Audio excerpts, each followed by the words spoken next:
하겠습니다. 우리 서로 한번 인사할까요, 여러분? 우리 오늘 예배 가운데 승리합시다. 예배 가운데 승리합시다. 예배 가운데 승리합시다. 찬양 가운데 임하신 주님을 기대합니다. 주님 없이는 단 하루, 아니 한순간도 살 수 없는 저희들입니다. 그것을 오늘 우리 찬양 가운데 고백하길 바라고, 우리 안에 살아계신 하나님, 우리 성도 모두가 다 함께 찬양하는 귀한 시간, 귀한 예배 되길 소원합니다. 우리 다 함께 주 없이 살 수 없네 찬양하겠습니다. 주 없이 살 수 없는 죄인의 구주여, 우리 한 몸의 피로 날 구속하소서.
독생자 예수 날 위하여 보시었네. 내 모든 죄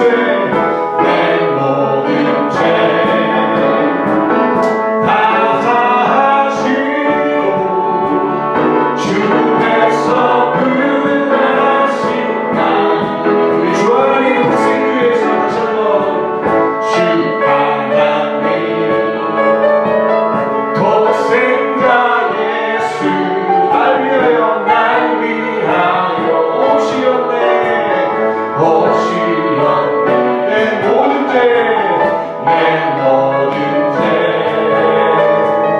다 사하시고 주에서 구원하신 나의 구세주. 살아계신 주 나의 참된 소망. 걱정 근심 전혀 없네. 사랑의 주내 갈 길 인도하니 내 모든 삶의 기쁨 늘 주만. 살아계신 주 나의 참된 소망. 걱정 근심 전혀 없네. 사랑의 주내 갈 길 인도하니 내 모든 삶의 기쁨 늘 주만하네. 살아계신 주 나의 참된 소망. 걱정 근심 전혀 없네. 사랑의 주내 갈 길 인도하니 내 모든 삶의 기쁨 늘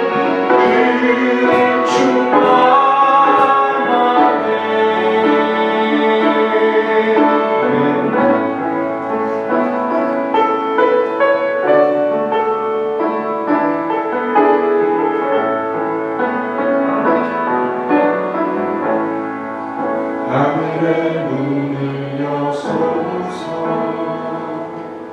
이곳을 주목하소서. 주를 향한 노래가 꺼지지 않으니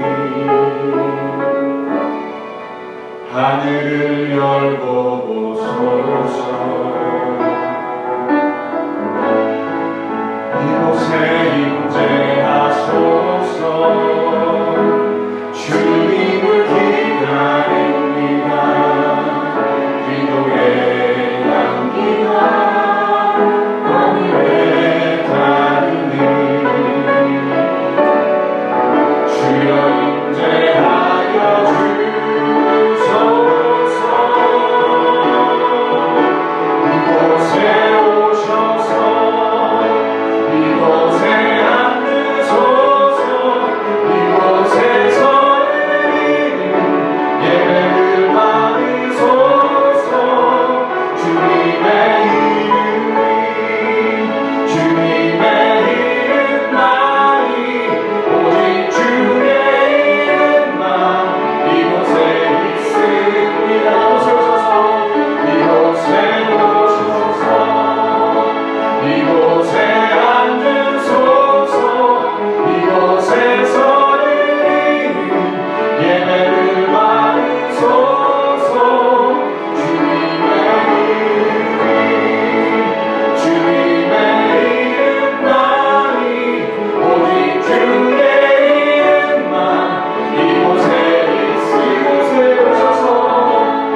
시간 우리 계속해서 기도함으로 하나님 앞에 나아가도록 하겠습니다.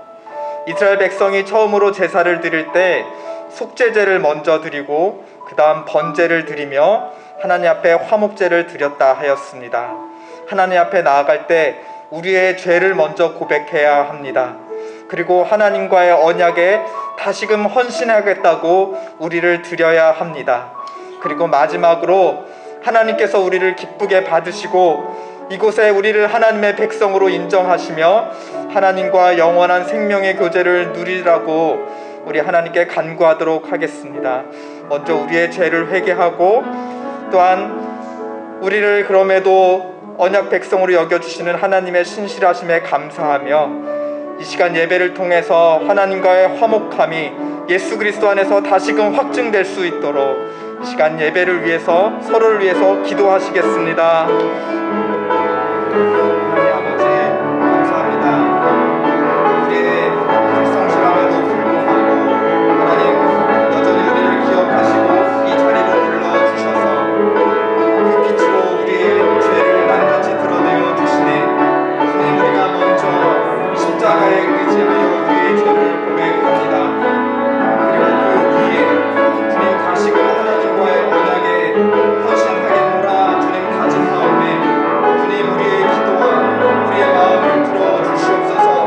예수 그리스도로 인쳐진 예수의 것인 것을 바라보시고 그 믿음을 바라보시며 우리를 하나님의 백성으로 다시금 인쳐주시옵소서. 그리할 때 하늘 문을 여시고 우리에게 말씀하여 주사 이는 내가 기뻐하는 아들이요 기뻐하는 딸이라 그 음성을 우리에게 들려주시옵소서.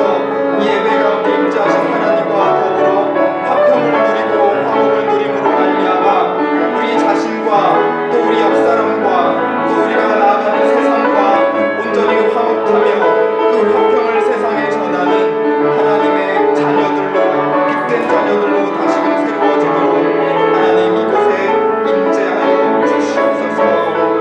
감사하며 이 모든 것을 가능케 하시는 자 우리의 대제사장 예수 그리스도의 이름으로 기도드렸습니다. 아멘. 에덴 동산 이후 처음으로 하나님은 광야에서 이스라엘 백성과 함께 거주하십니다. 하나님은 하늘에서 시내산으로 내려오셨을 뿐만이 아니라 시내산에서 한 걸음 더 내려오셔서 땅 아래 그의 백성들과 함께 거하셨습니다. 성막 가운데 거하셨는데 성막을 자기의 완전한 영광으로 가득 채우심으로 말미암아 아무도 거기에 들어갈 수 없다 하였습니다.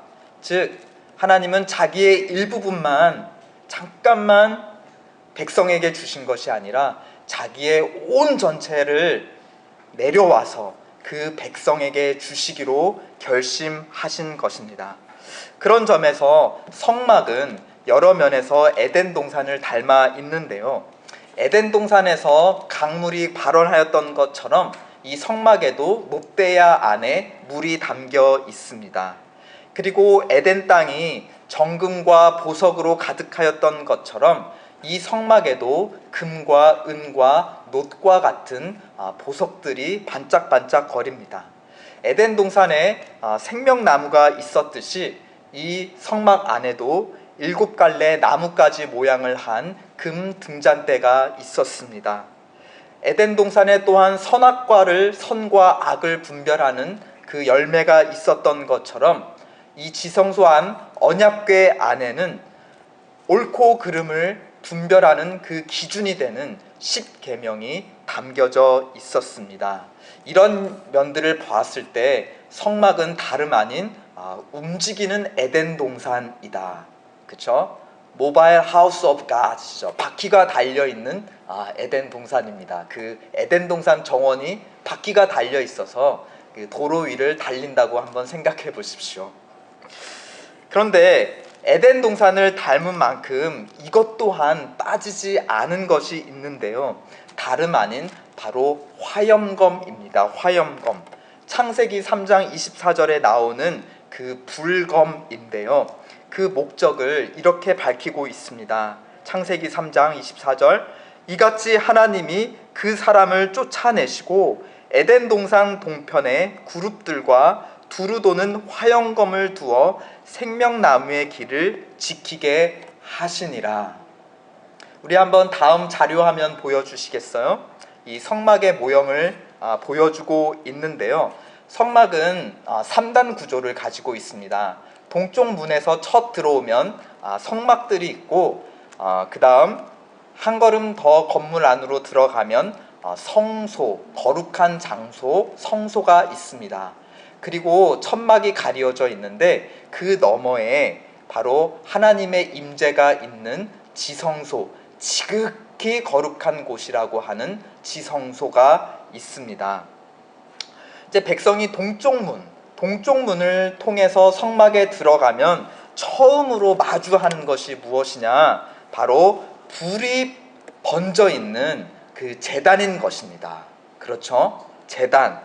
그래서 희생 동물을 잡아 피 뿌려 죽이고 그 동물의 몸을 그 위에 넣고 불태워 버리는 그 제단이 그들을 가로막고 있다라는 것입니다. 이것이 없이는 백성의 죄가 속죄되지 않고, 또한 죄가 속죄되지 않고는 하나님의 임재 앞으로 더 이상 나갈 수 없는 것. 그러니까 이 에덴 동산에 사람이 들어가서 처음으로 사람을 가로막고 있는 것이 무엇이냐? 바로 이 제단 위에 펴져 있는 불, 바로 인간이 들어오지 못하도록 하나님께서 막으시는 화영검이 바로 제단이라는 것입니다. 이 제단이 말해주는 것은 무엇이냐? 하나님이 여전히 백성 가운데 거하신다고 해서 백성들과 구별 없이 우리랑 동일하게 그냥 편하게 계시다는 것이 아닙니다. 여전히 인간이 죄를 지어서 에덴 동산에서 쫓겨났음을 보여주는 그 화영검, 불이 있다라는 것은 인간이 여전히 죄 가운데 있다는 것이고, 그 죄 가운데 하나님은 구별되게 거룩하게 거하고 계심을 이 불제단이 말해주고 있습니다. 지난 시간 보았던 그 호랑이와 새끼 돼지의 관계, 달콤하면서도 살벌한 관계가 바로 지금 이 성막을 통해 보여주는 하나님과 이스라엘 백성 사이의 관계인 것입니다. 우리 사람도 그 사이 관계에 따라서 만나는 절차가 좀 있지 않습니까? 그러니까 어려운 사람일수록 좀 더 복잡하고 조심스러운 예의 바른 절차가 필요한 것이에요. 우리 아버지가 아침에 출근하면 모두 온 식구가 그 신발장 앞에 나와가지고 아버지 가실 때까지, 또 인사할 때까지 다 기다렸어야 합니다. 또 아버지가 일하시고 들어와 저녁 식사를 하실 때 온 식구가 상 앞에 둘러앉는데 아버지가 숟가락을 드시기 전에 아무도 숟가락을 들면 안 됐습니다. 이 아버지라고 하는 그 어려운 존재를 상대할 때 필요한 절차가 있다라는 것이죠. 저는 시골에서 자라 이제 버스를 타고 도시에 있는 학교로 통학을 하면서 학창 시절을 보냈습니다. 근데 그 버스 안에 룰이 있는데요. 그 버스 맨 뒷자리는 동네 형들, 동네 선배들의 자리입니다. 저학년이 그 자리에 앉았다가는 형들한테 매맞곤 하였습니다. 그렇죠? 동네 선배들을 대하는 그 방식, 절차가 있었던 것이죠. 근데 지금 생각하면 참 이해가 안 돼요. 버스 뒷자리는 승차감이 제일 안 좋은 자리거든요. 그렇죠? 뭐 이렇게 방지턱 하나 넘어가면 뒤에가 들썩들썩 하는데, 근데 왜 선배들은 그 자리를 제일 좋아했는지 모르겠습니다. 또 이제 우리가 남자로서 맞선을 보러 나가면 남자가 저녁 식사비를 내야 되고, 또 상대 여자가 마음에 들지 않더라도 적어도 애프터 신청은 한번 하는 게 또 예의이기도 합니다. 저는 이제 그 시카고에서 열린 제 전공 신학학교에 한번 참석한 적이 있었는데, 제가 책으로만 만나보던 유명한 신학자가 바로 제 눈앞에 있는 것이에요. 그래서 그분한테 좀 나를 좀 소개하고 좀 잘 보이고, 또 내가 지금 쓰고 있는 논문을 그 사람한테 좀 나눠주고 그 사람의 좀 커멘트를, 피드백을 좀 받고 싶다. 그래서 기회를 좀 보고 있었는데, 이 사람이 너무 유명한 사람들이니까 여러 사람들이 와가지고 자꾸 대화를 하는 거죠. 저는 구석에 있다가 언제 내 기회가 오나 하고 하다가 드디어 눈이 한번 마주쳤습니다. 그래서 이제 제가 계속 뭐라고 말할까 이제 준비한 것들을 하나하나 이제 영어로 말하는 거죠. Sir, it would be very appreciate if you would like to read my paper. And could you please make some comments? 그렇죠? 우리 한국말이나 영어나 더 예의 바르게 하려면 어떻게 해야 되죠? 길게, 그렇죠? 여러 단어 뭐 may, would you, could you, please 하면서 sir 하면서 길게 느리면 왠지 예의가 발라 보이게 들립니다. 근데 그 사람이 나는 이만큼 길게 했는데 그 사람은 이런지하에 저를 거절하더라고요. Sorry, I have no time. 그리고선 가시더라고요. 지금까지 여러분이 만나보신 가장 어려운 상대는 누구셨나요? 그리고 그 사람과 만남을 갖기 위해서 어떠한 노력과 절차를 밟으셔야 했나요? 우리 그리스도인은 그 존재 자체로 한 사람 한 사람 정말 대단한 사람들이 아닐 수 없습니다. 미국 대통령 한번 만나보는 것도 일생의 영광인데 우리는 온 우주와 역사의 주인 되시는 대통령 하나님과 매일매일 만나고 동행하기 때문입니다. 우리 얼마나 대단한 사람들인가요? 근데 우리는 때로는 하나님을 막역한 친구처럼 또 더 나아가서는 내 소원을 안 들어주면 불평해야 하는 종처럼 막 하나님을 막대할 때가 있는 것 같습니다. 최근에 어떤 목사님이 하나님과 자신이 얼마나 친한 사이인지를 강조하면서 이런 말씀을 하셨는데 하나님 까불면 나한테 죽어 이런 말을 하시더라고요. 그래서 야, 이분은 참 진짜 대단한 분이신데 별로 이렇게 대단한 분을 만나고 싶지는 않다 이런 생각이 들었습니다. 이번 한 주간 우리는 온 교회, 온 세대, 또 온 가족이 레위기를 읽었습니다. 읽으면서 어떤 생각을 많이 하셨나요? 저는 이런 생각을 해봤습니다. 하나님과 만나기 위해서 무고한 동물들이 수없이 죽어나가는구나. 이 성막은 동물들이 울부짖는 비명으로 가득했겠구나. 그리고 피냄새, 고기 타는 냄새가 아주 빠지질 않았겠구나. 우리 제사장 하면 깨끗하고 거룩한 옷을 입고 거룩한 향기를 풍길 것 같지만 실상 그들의 몸에는 피냄새, 또 기름 냄새, 그리고 창자 냄새, 그리고 동물들의 똥 냄새가 아주 뒤범벅 되었겠구나.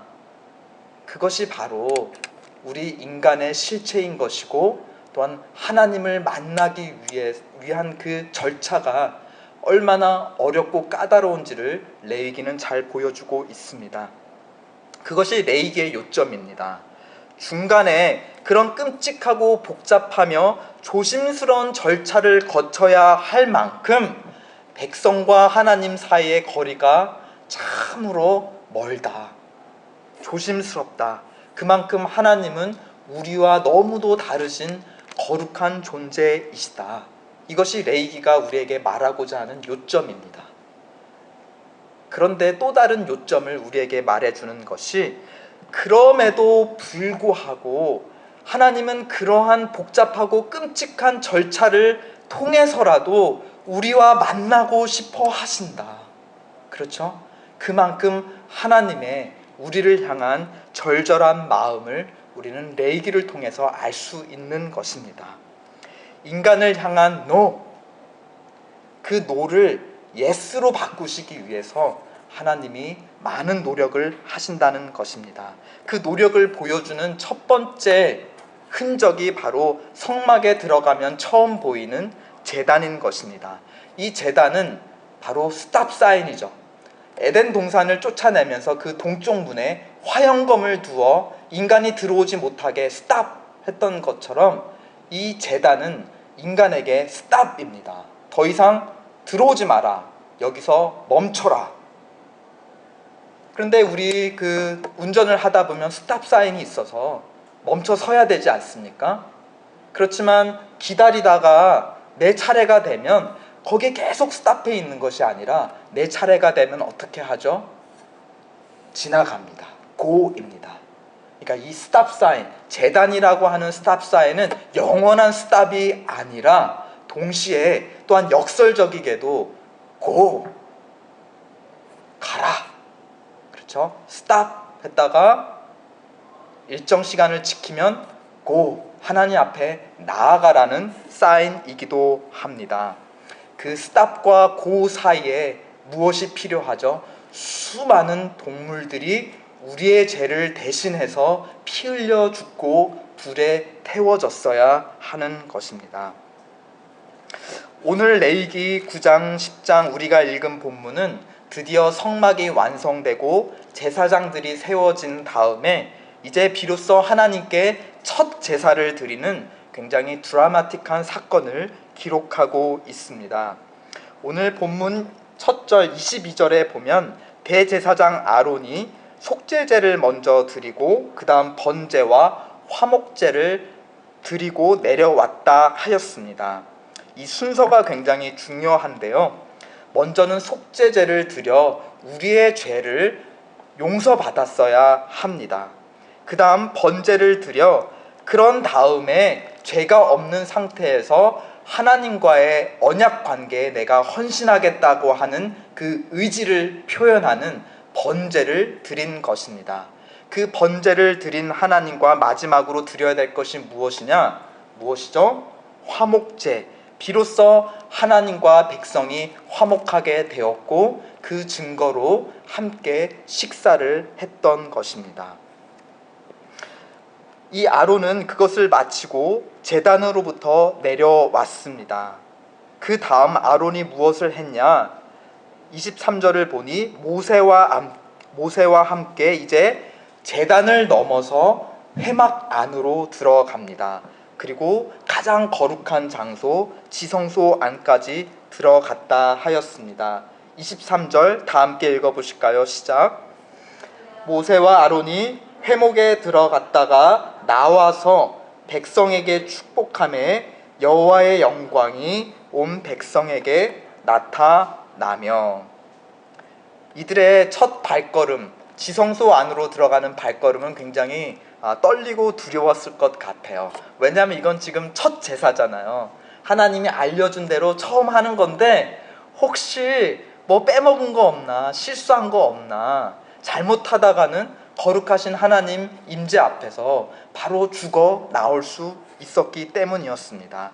그래서 이들은 하나님이 가르쳐 주신 것들을 복기하며 아주 조심스럽고 철저하게 이 첫 걸음, 첫 제사를 드리고 그 다음에 첫 걸음으로 지성소 안에 들어갔겠죠.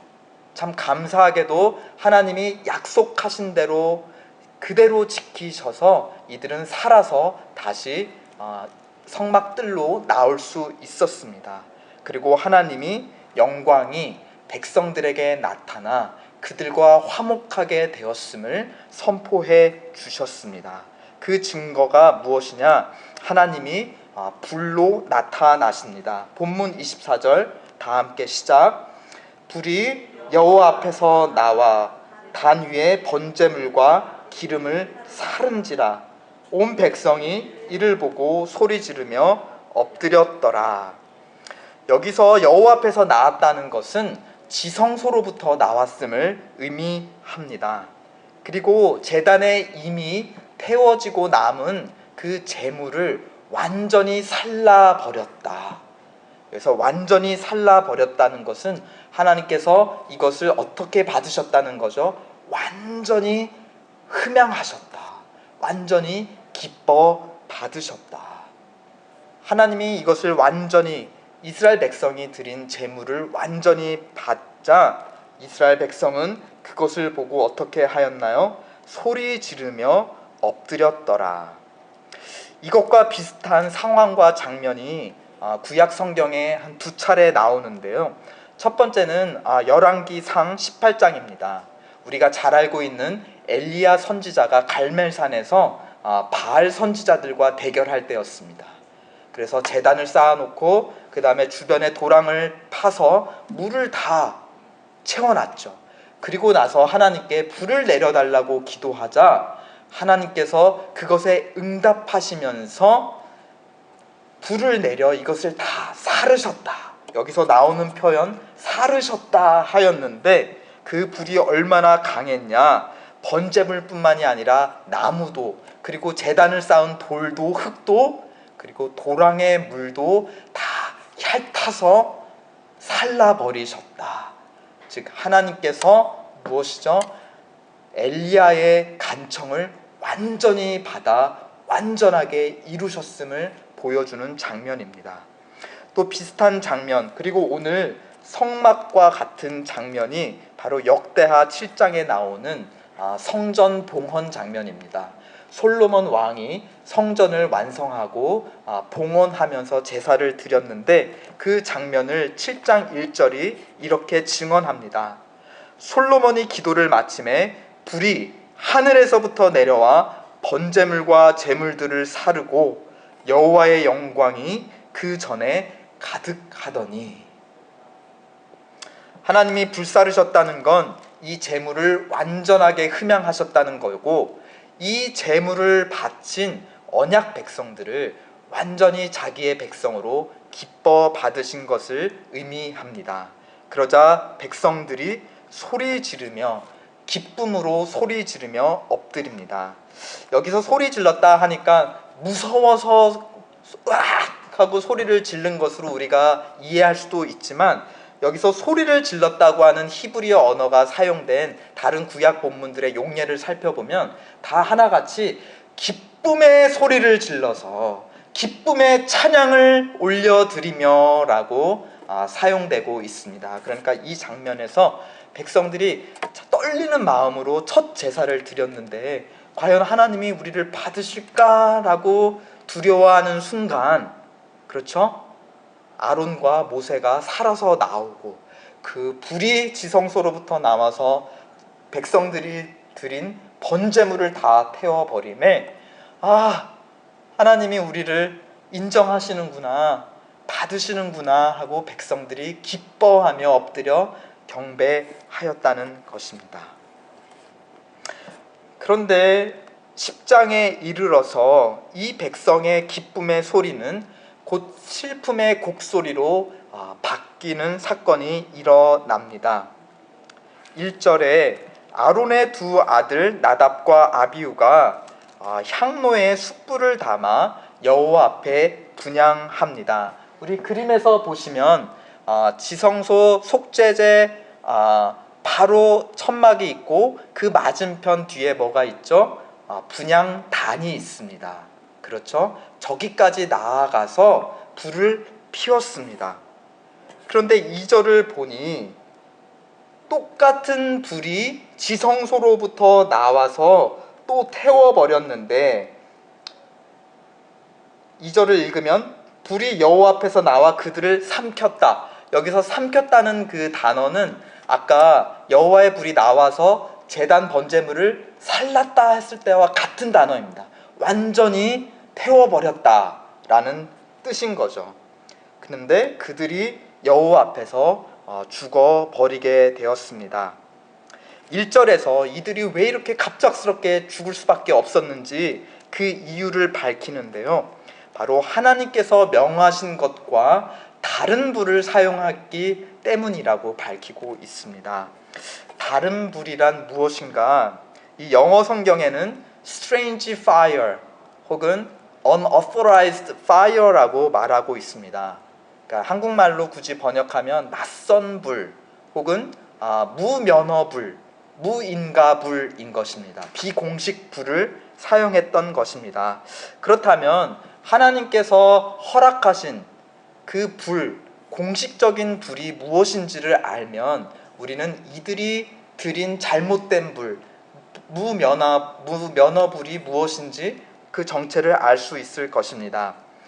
레위기 16장 12절에 보면 분향단에 드리는 불은 반드시 어디서 취한 불이어야 하냐, 여호와 앞 제단 위에서 피운 불을 가지고 와야 됩니다. 이 제단은 속죄하는 곳이죠. 그렇죠? 속죄하는 불을 가지고 와서 분향을 해야 하나님이 속죄받은 백성들의 그 기도의 향을 받으시겠다 하는 그런 제도를 이스라엘 백성에게 주셨던 것입니다. 그러니까 허가된 불, 공식적인 불은 저 성막 뜰에 있는 제단에 피워진 불을 가지고 와야 합니다. 그런 면에서 아론의 두 아들들이 다른 불을 가져왔다고 하는 것은 제단 외에, 우리는 정확히 알 수 없지만 제단에 피워진 불이 아닌 다른 불을 임의대로 가지고 와서 저 분향단 앞에 피웠음을 우리에게 말해 줍니다. 우리가 잘 알다시피 불은 양면성을 가지고 있죠. 잘 다루면 추울 때 우리에게 온기를 주고 어두울 때 빛을 비춰줍니다. 그런데 잘못 다루면 어떻게 되죠? 생명과 재산, 모든 것을 다 불태워 앗아가는 것이 바로 불이 가지고 있는 양면성입니다. 더군다나 성막에서 사용하는 불은 특별한 의미가 있지 않습니까? 하나님과 우리 사이를 가로막고 있는 죄를 없애는 불이고, 또한 하나님과 우리 사이를 화목하게 모아주는 불이 성막에서 사용하는 불입니다. 그러므로 이 불을 어떻게 다루는가는 단순히 춥고 덥고 위험하고 안전하고의 문제가 아니라 바로 우리의 영혼의 구원과 관련된 굉장히 중요한 문제인 것입니다. 저희 가족 중에 소방관 부부가 살고 있어요. 두 부부가 저희 가족인데 둘 다 소방공무원입니다. 한국에서 소방공무원이에요.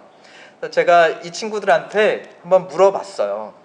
소방관으로서 불을 안전하게 다루는 가장 기본 원리가 무엇이냐 제가 한번 물어봤거든요. 그래서 어제 저녁에 이렇게 대답이 왔습니다.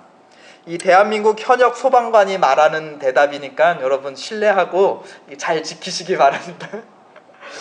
이렇게 얘기했습니다. 불은 적재적소에 사용해야 하는데 누가 사용하느냐에 따라서 위험할 수도 있고 유익할 수도 있습니다. 어떻게 사용하는가에 앞서서 포함된 가장 중요한 것이 뭐냐? 누가 그 불을 다루느냐, 그렇죠?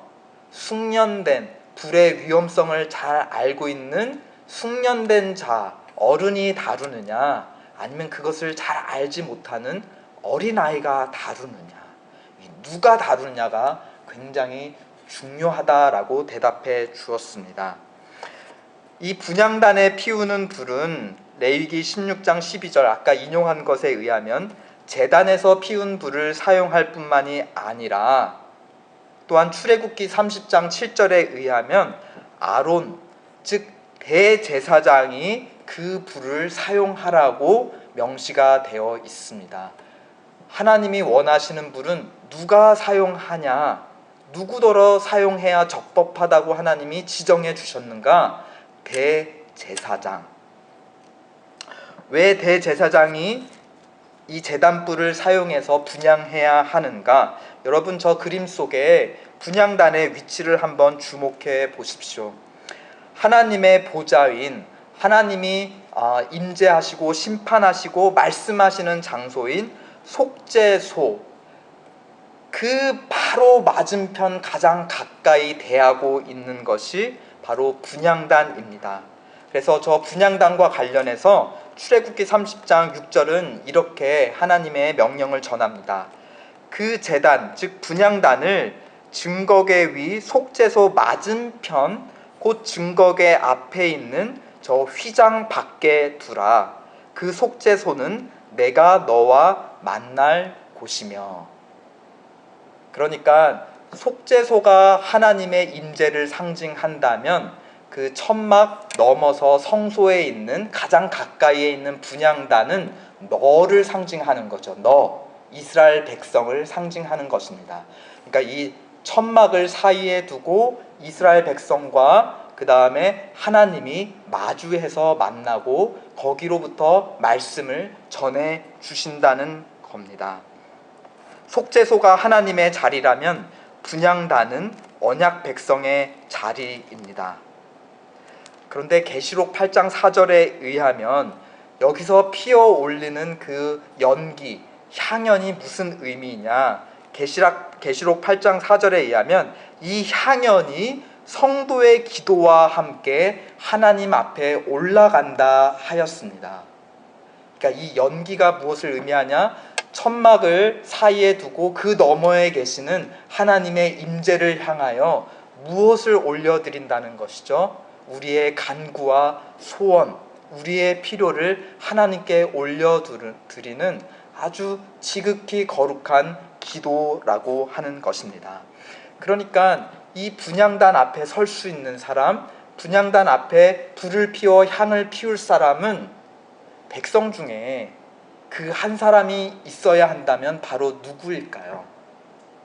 바로 하나님과 독대할 사람 대제사장인 것입니다. 그런데 아론의 두 아들은 비록 제사장이긴 하였지만 대제사장은 아니었죠. 그들은 무면허자였습니다. 이 무면허자가 무허가 불을 가지고 지성소 앞 저 분향단에 가서 잘못 불을 피웠기에 하나님은 그들을 벌하셨던 것입니다. 이 아론의 두 아들은 자기들도 모세와 아론만큼 하나님 가장 가까이에 드나들 수 있는 사람이라는 것을 백성들 앞에서 과시하고 싶었던 것일까요? 우리는 그들의 마음의 동기를 전혀 알 수가 없습니다. 어쩌면 완전히 무지한 가운데 무지 중에 그렇게 행했을 수도 있습니다. 그러나 결과적으로 작은 불이 커져 큰 불로 방화했고 그들은 죽은 시체로 끌려 나왔어야 합니다. 그리고 기뻐하던 백성은 하나님 앞에 두려워 떨며 슬퍼 울었어야 합니다. 여호와 앞에서 같은 불이 나와서 다 같이 살라버렸는데 한 번은 제단 위에 제물을 불살랐고 다른 한 번은 아론의 두 아들을 불살랐습니다. 한 번은 하나님이 완전히 받으셨고 다른 한 번은 하나님이 완전히 거부하셨다는 것입니다. 한 번은 축복의 불이었고 다른 한 번은 심판의 불이 되었습니다. 하나님을 모시고 동행하는 것이 얼마나 큰 축복이면서도 또한 동시에 얼마나 위험한지를 우리에게 보여주는 장면이 바로 레위기 9장 10장 본문인 것입니다. 바로 불이 가지고 있는 양면성처럼 하나님이 가지고 계시는 양면성을 우리에게 보여주고 또한 경고하고 있는 것입니다. 그 양면성은 우리에게 심각한 질문을 던지죠. 어떻게 하나님께 완전히 불살라 받으실 합당한 제사, 합당한 예배를 올려드릴 수 있을까? 그럼에도 불구하고 어떻게 우리는 하나님 앞에 불살라 죽지 않고 살아남을 수 있을까? 이 축복이 넘치시면서도 진노하시는 하나님 앞에 우리는 어떻게 예배를 드려야 하는가라고 하는 굉장히 중요하고 무거운 질문을 레위기 본문이 우리에게 던지고 있습니다. 구약 레위기가 던진 이 질문을 신약의 레위기가 대답을 해줍니다. 신약의 레위기 무엇인가? 바로 히브리서이죠. 제단과 분향단을 통해 살아계신 하나님께 나아가는데 핵심이 되는 예배의 두 가지 교훈, 원리를 우리에게 전해줍니다. 하나님 앞에 나아가기 위해서는 우리의 죄를 대신해 죽을 완전한 희생물이 필요하다. 또한 분향단처럼 우리의 기도를 대신해서 하나님께 피워 그 기도의 향기를 올려드릴 대제사장이 필요하다. 백성들이 자기들 스스로 분향단까지 가면 다 죽어 나오는 것입니다. 아론의 두 아들과 같이요. 우리를 대신해 줄 대제사장이 필요한 것이고 그가 피울 제단의 불이 필요하다는 것입니다. 우리의 대제사장이 누구인가? 또한 우리를 위해 태워질 완전한 제사물이 누구인가에 대해서 신약의 레위기 히브리서가 이렇게 대답합니다. 4장 14절로 16절 우리 화면에 말씀 한번 띄워주시고 같이 읽어보겠습니다. 시작. 그러므로 우리에게 큰 대제사장이 계시니 승천하시니 곧 하나님의 아들 예수시라. 우리가 믿는 도리를 굳게 잡을지어다. 우리에게 있는 대제사장은 우리의 연약함을 동정하지 못하실 리가 아니요 모든 일에 우리와 똑같이 시험을 받으신 이로되 죄는 없으시니라. 그러므로 우리는 긍휼하심을 받고 때를 따라 돕는 은혜를 얻기 위하여 은혜의 보좌 앞에 담대히 나아갈 것이니라. 아멘. 예수 그리스도, 그는 십자가 제단에 자신을 단번에 들이셨습니다. 그리고 이제는 성소로 들어가 하나님 가장 가까운 곳, 하나님 보좌 우편에 앉아 계십니다. 그리고 그는 지금도 살아서 우리를 위해서 끊임없이 중보한다 하였습니다. 때를 따라 돕는 은혜를 얻기 위해 우리는 하나님께 기도합니다. 그런데 우리 기도에서 우리가 기도의 향불을 하나님께 보좌에 올려드리는데 우리가 가장 형식적으로 마무리하는 부분이 있어요. 끝에. 그것은 또한 가장 기도의 중요한 부분, 우리가 간과하지만 가장 중요한 부분입니다. 무엇입니까? 이 모든 말씀 우리 주 예수 그리스도의 이름으로 기도드렸습니다. 이 이름으로 기도한다고 하면서 그를 향한 믿음 없이 아무 의식 없이 입술로만 우리가 기도한다면 그것은 마치 아론의 두 아들이 다른 불을 가지고 가서 하나님 앞에 기도의 분향을 한 것과 마찬가지예요. 다른 불을 사용한 거예요. 우리가 아무리 간절하게 기도한다고 하였든 만약 그것을 그냥 우리의 이름으로 드리면서 그냥 예수님의 이름이라고 입술로만 고백한다면 그것은 다른 불을 드린 것과 마찬가지입니다. 저희와 함께 몇 달 신앙생활 하시다가 얼마 전 한국으로 돌아가신 분이 계셨습니다. 그분이 제 손을 꼭 붙잡으시면서 저한테 간절히 간구하신 것이 있어요. 당신이 기도하시는 방법을 저에게 알려주시면서 저도 꼭 그렇게 기도했으면 좋겠다고 알려주셨습니다. 무엇냐? 기도하기 전에 꼭 말씀을 먼저 읽고 그 다음에 찬양을 깊이 불른 다음에 기도하라는 것이었습니다. 저는 오늘 말씀을 통해서 그분의 충고가 무슨 의미였는지 깨닫게 되었어요. 뭐죠? 말씀을 통해서, 찬양을 통해서 우리의 대제사장 예수 그리스도가 누구이신지를 바로 알고 그분이 행하신 일을 단단히 우리의 믿음으로 붙잡은 다음에 그 다음에 그분의 이름으로, 그분의 권세로, 하나님 우편에 앉으신 대제사장의 권세로 기도하라는 뜻이었습니다. 그렇게 할 때 우리의 믿는 돌이 되신 예수 그리스도를 굳게 붙잡고 그를 힘입어 때를 따라 돕는 은혜를 얻어 은혜의 보좌 앞에 나아가 기도할 때 하나님은 하늘문을 여시고 거룩한 성령의 불을 부어 내려 주셔서 우리를 온전히 태우시며 우리를 온전히 기뻐 받으실 줄을 믿습니다. 우리 그러한 믿음을 가지고 하늘의 문을 여소서 함께 찬양하시겠습니다.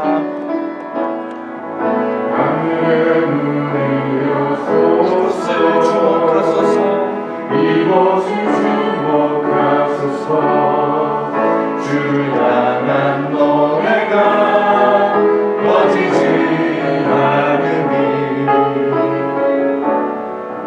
하늘을 열고 보소서 이곳에 임재하소서 이곳에 임재하소서 주님을 기다립니다. 주님을 기다립니다.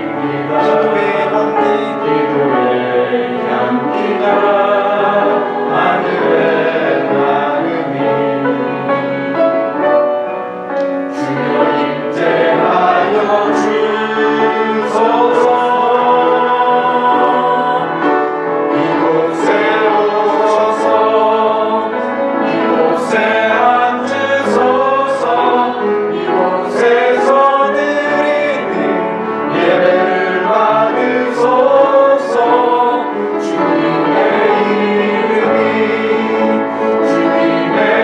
이름만이 오직 주의 이름만 이곳에 있습니다.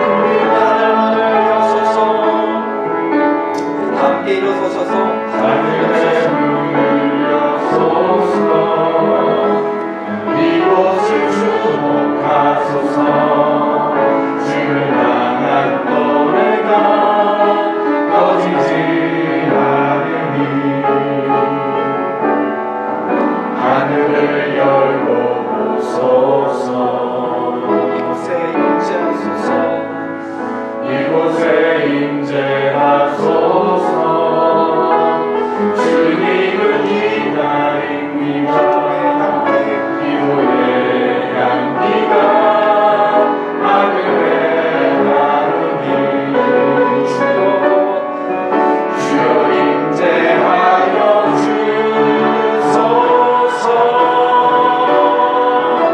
이곳에 오셔서 이곳에 앉으소서.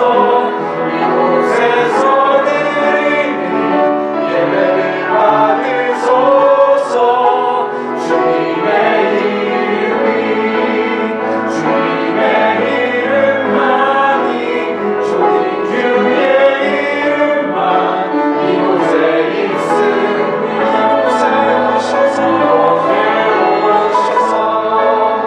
이곳에 앉으소서. 이곳에서 드리는 예배를 받으소서.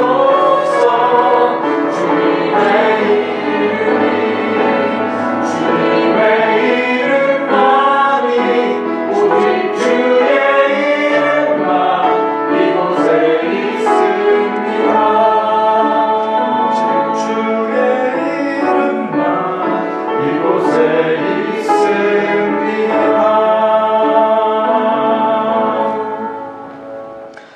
지금은 십자가에서 단 한 번 영원한 제물로 자기 몸을 들이신 완전한 희생물 어린 양이자 지금도 살아 하나님 우편에서 우리를 위해 끊임없이 중보 간구하시는 대제사장 예수 그리스도의 은혜와 예수의 이름을 굳게 붙잡고 나오는 자는 누구든지 죽음 대신 생명의 교제로 기뻐 받아주시는 우리 하나님 아버지의 사랑과 우리 삶을 하나님이 기뻐하시는 거룩한 선제사로 태워 올려주시는 성령 하나님의 맹렬한 불길이 엠마오 가는 길 교회와 다음 세대 위에 그리고 특별히 동역하는 선교사님들 위에 이제로부터 영원토록 함께 계실지어다. 아멘. 성부, 성자, 성령 하나님의 이름을 높이 찬양합니다. 우리의 대제사장 되시며 우리의 또한 보혜사 되어 주셔서 우리를 맞아 하늘의 양식으로 기뻐 먹여 주시는 내 성부, 성자, 성령의 이름을 항상 높이 올려드리기 원합니다. 우리 기도와 찬양의 향기가